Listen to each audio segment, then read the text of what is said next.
बच्चों, आरोह गद्य में भक्तिन पहला पाठ है। इसमें अब आगे गद्यांशों पर आधारित प्रश्नोत्तर की ओर बढ़ते हैं। अब आप निकालिए पृष्ठ संख्या 76। प्रथम अनुच्छेद, भक्तिन अच्छी है डैश डैश यहाँ से कैसे चला सकते। इसका प्रश्न है, लेखिका भक्तिन को पूर्णतः अच्छा क्यों नहीं कहती हैं। उत्तर, भक्तिन की कई आदतें और कार्य ऐसे हैं जो उसके स्वाभाविक गुणों को कम कर देते हैं और लेखिका को अच्छे नहीं लगते हैं, इसलिए लेखिका भक्तिन को पूर्णतः अच्छा नहीं कहती हैं। प्रश्न ख, नरो वा कुंजरो वा उक्ति किस ग्रंथ में किसके द्वारा कही गई है।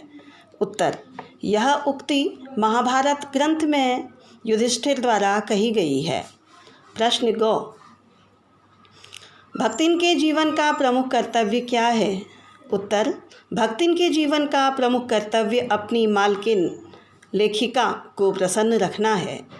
प्रश्न घ, भक्तिन अपने किस कार्य को चोरी नहीं मानती। भक्तिन लेखिका के इधर उधर पड़े धन को छिपाकर रखने को चोरी नहीं मानती। उसका कहना है कि यह उसका अपना घर है, इसलिए इस धन को वह संभाल कर रख रही है। अंतिम प्रश्न है गद्यांश का। इस गद्यांश से भक्तिन के चरित्र की किस विशेषता का पता चलता है।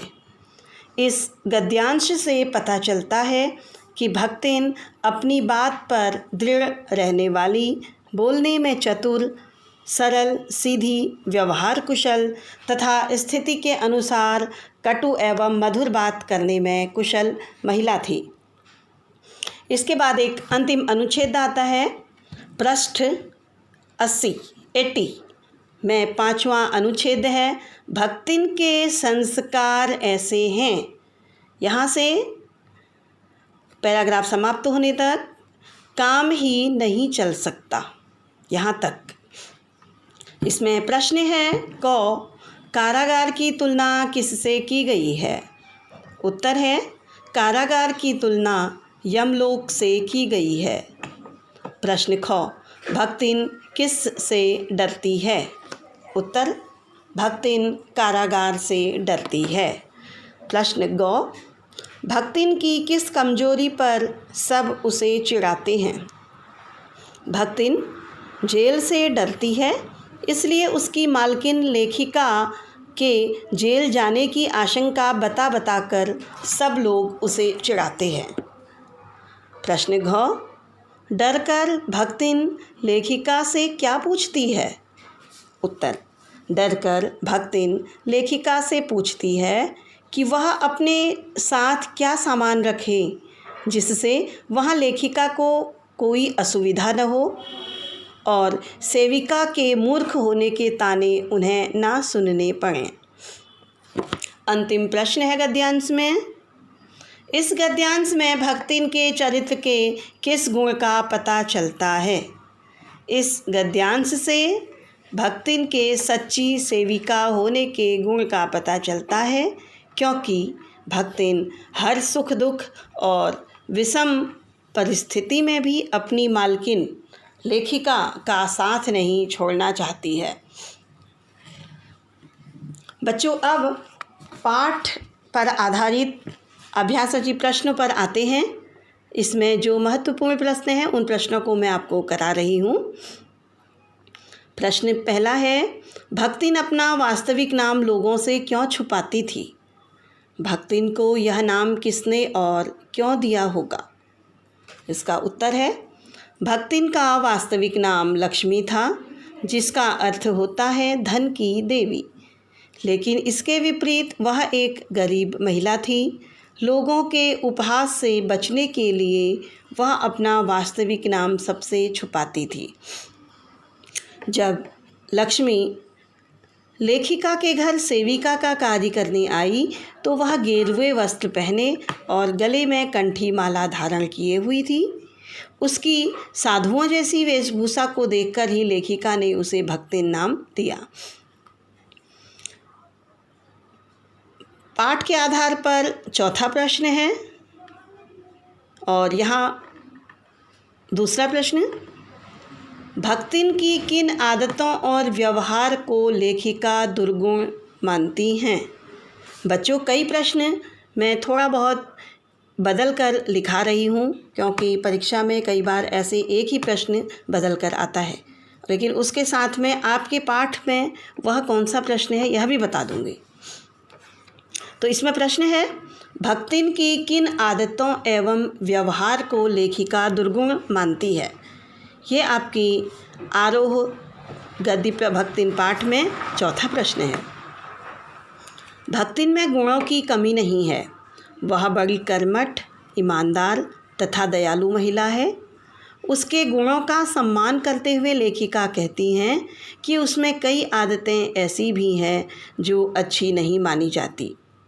जैसे भक्तिन सभी को अपने मन के अनुसार अनुकूल बनाना चाहती हैं, मगर स्वयं के व्यवहार में बिल्कुल भी परिवर्तन नहीं करना चाहती है। भंडार घर की मटकी में वह लेखिका के इधर उधर पड़े धन को छिपा देती है। किसी के द्वारा इसे चोरी बताने पर वह इसे चोरी न मानकर संभालना कहती है। लेखिका को न बताने योग्य बातों को भी वह घुमा फिराकर बता देती है। अपने आप को महत्व देने के लिए वह अपनी मालकिन लेखिका को श्रेष्ठता देती है।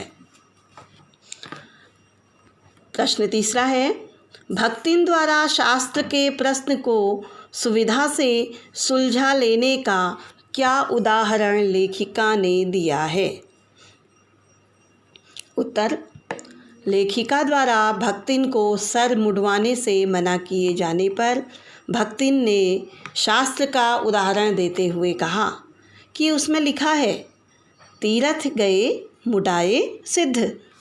लेखिका समझ न पाई कि किस शास्त्र में यह सूत्र लिखा गया है, अर्थात भक्तिन अपनी सुविधानुसार शास्त्र के प्रश्न को सुलझा लेती है।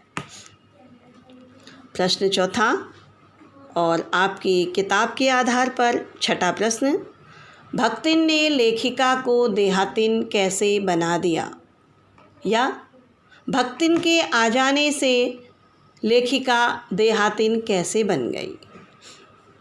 उत्तर, भक्तिन ने लेखिका को अपने गांव का सामान्य भोजन शहर के व्यंजन से श्रेष्ठ बताकर खिलाया।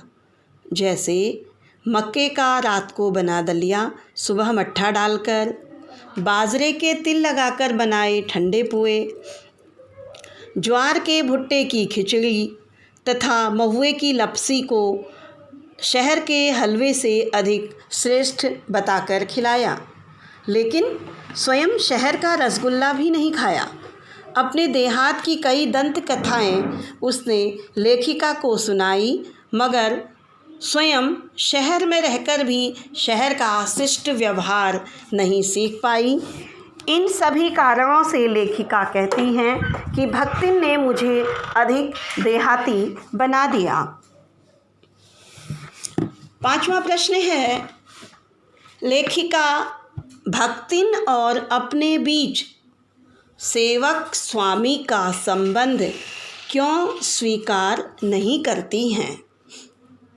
उत्तर, इस संबंध में लेखिका का कहना है कि सेवक का कार्य अपने स्वामी की आज्ञा मानना और उसे अपनी सेवा से प्रसन्न रखना है, और स्वामी चाहे तो सेवक को सेवा से हटा भी सकता है।